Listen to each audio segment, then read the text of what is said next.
Ada banyak pertanyaan tentang wanita haid dengan wanita yang nifas di 10 hari terakhir Ramadan. Bagaimana cara mereka mendapatkan Lailatul Qadar? Peluang itu masih terbuka lebar. Yang terpenting adalah mereka mengetahui ilmunya. Yang pertama adalah sedih. Kesedihan secara spontanitas dan natural yang lahir dari iman. Karena tidak bisa sholat, tidak bisa puasa di 10 hari ini. Itu menjadi kekuatan bagi wanita haid atau nifas untuk mendapatkan Lailatul Qadar. Di masa Nabi SAW ada sahabat-sahabat yang ingin sekali berjuang bersama Nabi SAW di perang Tabuk, dan mereka gak bisa karena kendala syar'i. Maka mereka pulang ke rumah mereka dalam kondisi sedih karena mereka gak mampu. Kata Nabi SAW di hadapan rombongan pasukan yang akan pulang dari Tabuk ke Madinah, tidaklah kita melangkah melewati seluruh jalan-jalan ini kecuali di sisi Allah mereka bersama kita. Mereka mendapatkan pahala kita karena mereka tidak ikut berjuang karena kendala syar'i. Bukankah haid kendala syar'i? Maka tidaklah kita mendapatkan kendala syar'i lalu kita sedih secara spontanitas. Maka kesedihan itu adalah sebuah tanda iman kita aktif, dan kesedihan itu yang membuat seorang wanita itu mendapatkan pahala orang-orang yang beribadah maksimal di Ramadan, dan insya Allah mendapatkan pahala Lailatul Qadar. Kedua, niatkan beribadah dengan total di 10 hari terakhir.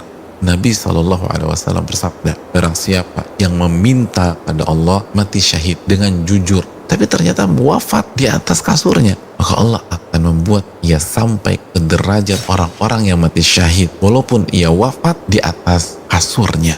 Setiap wanita haid atau nifas yang meminta kepada Allah Lailatul Qadar dari lubuk hati yang paling dalam, nggak basa-basi, nggak lip service, maka Allah akan berikan ia Lailatul Qadar dan pahala Lailatul Qadar secara full. Walaupun 10 hari terakhir ini haid atau sedang nifas, maka mintalah kepada Allah Subhanahu wa taala untuk mendapatkan Lailatul Qadar.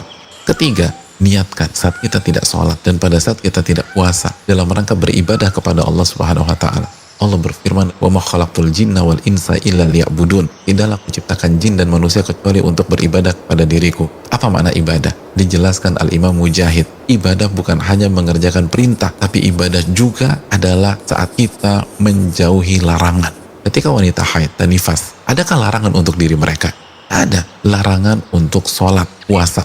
Bahkan wanita haid, wanita nifas yang tidak puasa, tidak sholat dengan niat menjalankan aturan Allah, karena Allah yang melarang dia puasa ketika haid, maka dia mendapatkan pahala ibadah. Wanita haid gak kehilangan apapun ketika saudaranya sholat taraweh 2 jam misalnya karena menjalankan perintah Allah, maka dia tidak sholat taraweh karena menjauhi larangan Allah, dia dapat pahala. Lalu yang berikutnya, wanita haid masih bisa membaca Al-Quranul Karim sebagaimana pandangan sebagian ulama seperti mazhab Al-Imam Malik. Namun kita perlu ingat, para ulama kita menyatakan jangan menyentuh langsung dengan mushaf. Hendaknya menggunakan sarung tangan atau sapu tangan atau mukena sehingga tidak ada kontak langsung, atau kita bisa menggunakan handphone, gadget, dan lain-lain. Yang berikutnya, baca Al-Quran minimum 100 ayat setiap malam. Nabi SAW menyatakan, barang saya membaca 100 ayat di dalam Al-Quranul Karim di sebuah malam, maka dia mendapatkan pahala seperti sholat dan ibadah semalam suntuk. Lalu yang berikutnya, kesepakatan para ulama, kita bebas berzikir walaupun kita haid, berbanyak baca tasbih, baca tahlil, bertahmid, mengucapkan alhamdulillah. Terus yang berikutnya, baca 2 ayat terakhir dalam surat Al-Baqarah. Nabi bersabda, barang siapa yang membaca 2 ayat terakhir dari surat Al-Baqarah, maka 2 ayat tersebut akan mencukupkannya. Al-Imam An-Nawawi menjelaskan di antara maknanya 2 ayat itu akan mencukupkannya dari sholat atau ibadah semalam suntuk. Berikutnya, wanita haid atau nifas bisa memperbanyak doa. Walaupun secara kuantitas ibadah kita mungkin gak sebanyak saudari kita yang suci, minta taufik, minta dengan jujur agar kita mendapatkan Lailatul Qadar walaupun kita sedang haid atau nifas. Tapi kalau kita jujur minta kepada Allah, kita akan mendapatkan hal itu semua.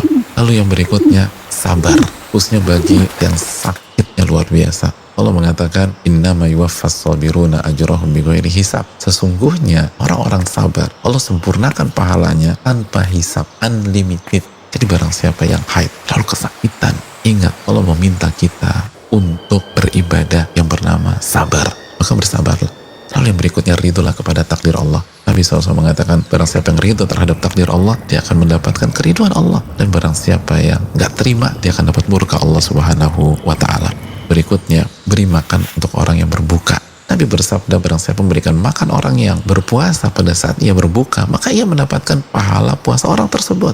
Dan terakhir Allah berfirman, "Qul kullun ya'malu ala syakilati." Setiap orang hendaknya beramal sesuai dengan kondisinya masing-masing. Dan wanita yang sedang haid atau nifas hendaknya ia tetap beramal sesuai dengan kondisinya. Kerjakan seluruh amal soleh yang bisa ia lakukan, dan seluruh amal soleh bisa ia lakukan kecuali sholat dan puasa dalam konteks saat ini. Maka perbanyaklah amal ibadah, insya Allah kita tetap mendapatkan Lailatul Qadar.